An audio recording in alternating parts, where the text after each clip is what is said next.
मराठा आरक्षणाचे संघर्ष योद्धा मनोज जरांगे पाटील यांच्या उपस्थितीत आजपासून मराठा आरक्षण जनजागृती व शांतता रॅलीची सुरुवात हिंगोली येथून झाली.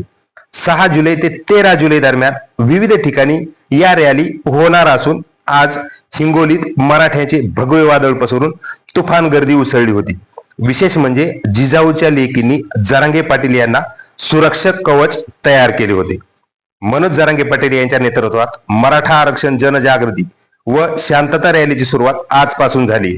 आज 6 जुलै रोजी हिंगोली, 7 जुलै रोजी परभणी, 8 जुलै रोजी नांदेड, 9 जुलै लातूर, 10 जुलै धाराशिव, 11 जुलै बीड, 12 जुलै जालना, 13 जुलै 2024 छत्रपती संभाजीनगर या ठिकाणी जरांगे पाटील यांच्या उपस्थितीत मराठा आरक्षण जनजागृती व शांतता रॅली होणार आहे. आज हिंगोली येथे 6 जुलै रोजी मराठा आरक्षण जनजागृती व शांतता रॅली झाली.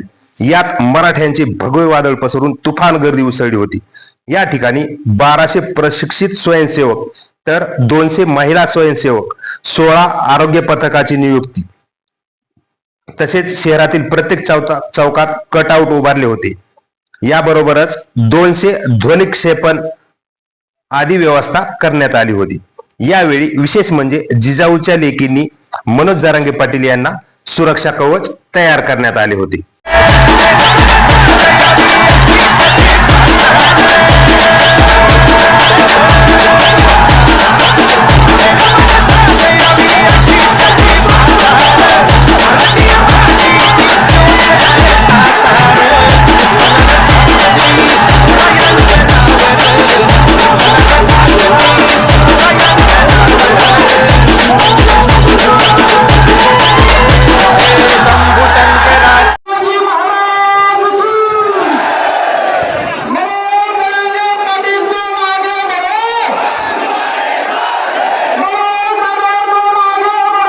हम तुम्हारे साथ